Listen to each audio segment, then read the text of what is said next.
made it also a 9 correct eti enakwa me ya kabede ko November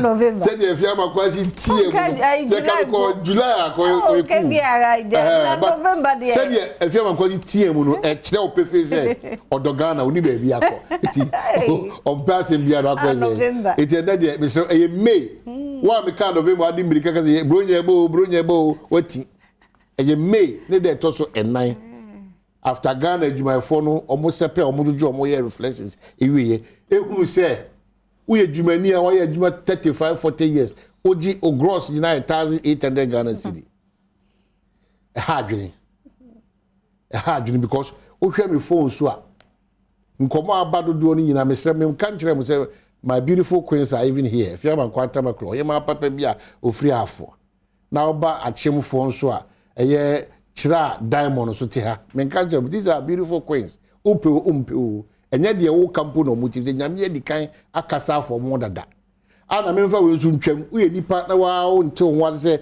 udi mu wo ye brania ese wa de bia babo abubuo sa na waka ho these are beautiful queens ahima papa bi ahima ho fe ni munyam papa bi especially omo dan esa ba ai mu bidi iya wo emu if you want done ba as we are singing na your modia ba ye done ba na butu akɔhye baabi nti mesro omo ye ahima papa bi afia mankwa tamaklo ohima 1 diamond chira ohima achim 1 ento am komo so eti se wo ya ban dwumani na se ne u da so 1008 gross you have every cause to be worried and complain anything about neutrality I make us I disagree, but I no kure say enkoye wo akatua ho nsem e wo man Ghana mo. Enkoye o. Aba adwuma efo no enkoye. Ebinim abomodin ade omo slip no e de abre me na ohwe 35 years adwuma watena Ghana aba mu. Ohwe 40 years. Ohwe wei na ohwe akatua na.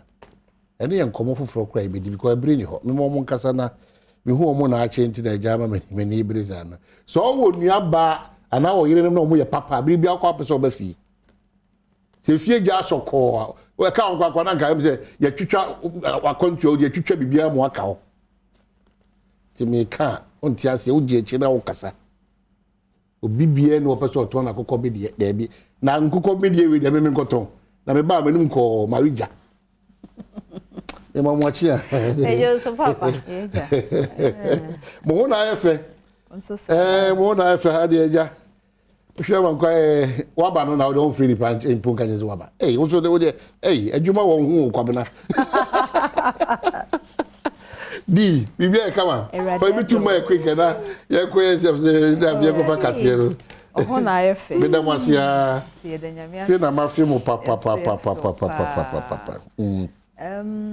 nkramofo no guso a wo mumrem yeah enti guso a mo mafihia pa me nyante ye de sa na no de bi na ye kasebo no asensi bio se ekoba ne sa ye de nyame ase wo mo nso a eye setie no nso o ma ya de nyame nhyira wo sa nkoba ne sa nso a enipa bekoso afom na bi de o ma ye hweso de e de etu o mo hofo nti eno nso ye but ade ache bo ho so na sorry na Yehowa behwe edase anopai afia ya de radiase radi ni nya na ye ona de eto ho a ye dai ni asa sorry nti ye dase papa dase pa de bia wo ye no ya na bro adwen nti ase so ni ma nka esi ni ma esisi kura wo yi efiri mu no se ni nyina na ye ni hu a ke ye ba nka bibia se dan ko a na ye de be ma ye dase so hwe bia wo yi efiri mu edase amna bi anke yekotomu a waje yefrim edase na yeda nyame ase ne hweso pa ne bambo de ahye mebuso mi mu yase mewe bishop Usansa ekan Monday enra oma me no grace favor and what a cry de nyina 555 refi oh enti somu sa grace no so mu ye pa na ya shiana nka abo bi ache yare ti eda bishop Usansa ase na me mama Selina Bedu pastor Selina Bedu Oni na busua. Ono na ni mami Efrem. PC. Yeah, okay. PC ba no. PC ba bi o. Trimu nyina fita, na so wow. Oh, wanyini. Trimu nyina fita. Gunai pa. Na so wow. Yeah, corruption man, now we're here my company.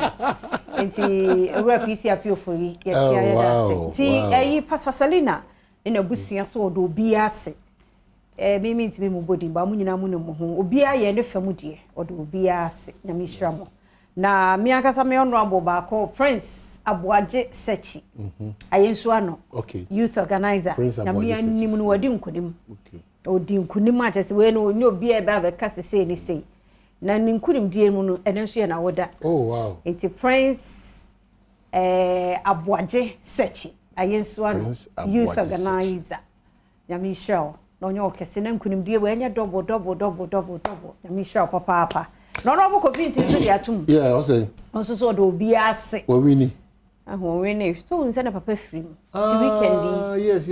Weekend ono so. Ye wa chimoda. Owura kwadwo owusu. Yeah. Ai, ti weekend ono so ye na ye nti onwene hwe. Ba bibi o de besi na nusu bi obawene. Yeah. Ba we dey aseda na ono na busua.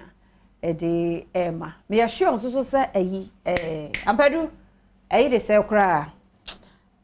Papa yi or they say the Okumasi cat Reverend Victor ono so na busua so omo da ase na yire so ono so na say free mu aye call say hwi so oh kwabana mo da say weekend na ga jini poso ba kusi oh wow enti Reverend Kusi Boate yeah onso na busua and then I say and like and so mu nyina so omo do bi ase moya ade dada kedi dada kedi ni mami onso weekend abanya weto mesi me hwena abo nyina tipaye manya tipaye pressure nko a onso so na busua so omo do bi ase baako ntinya me hwera obi a baako na onyem kese na me ame ma baako twai na de mbai enama ye no ame na woda very good ai eno ama o Germany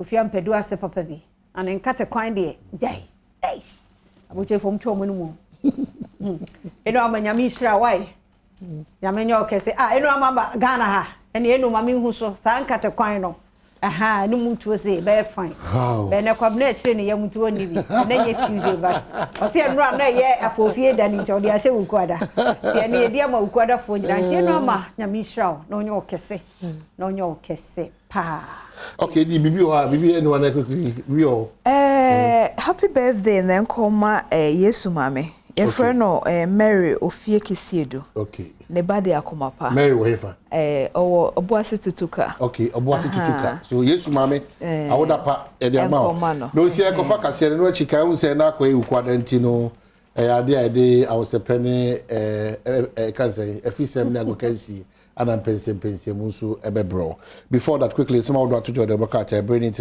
the new crusading guide say MPP flays Mahama's e-levy repeal promise, says it's desperate attempt to gain credibility. Ghana's petroleum industry offers higher returns, Dr. Amin Adom, and after increasing cases of bloody land litigation, East Legon Hills blame Accra Regional Police Command. Daily graphics say protecting jobs, income security for workers, social partners out with policies soon. President hints on May Day. Single spine pay policy worsens salaries. Vice President rallies religious groups to strengthen ties. NDC will repeal e-levy. Mahama promises.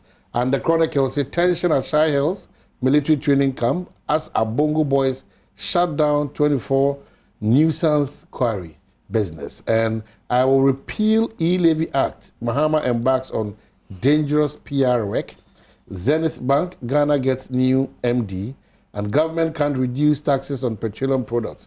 President Anaka said. Daily Guide. NDC will cancel e-levy, says Mahama, and economy will rebound. President Akufo-Addo Anaka said. Minorities e-levy motion, incompetent Attorney General. Daily Searchlight, Yera Ken Crunchy, until one can but the interesting aspect,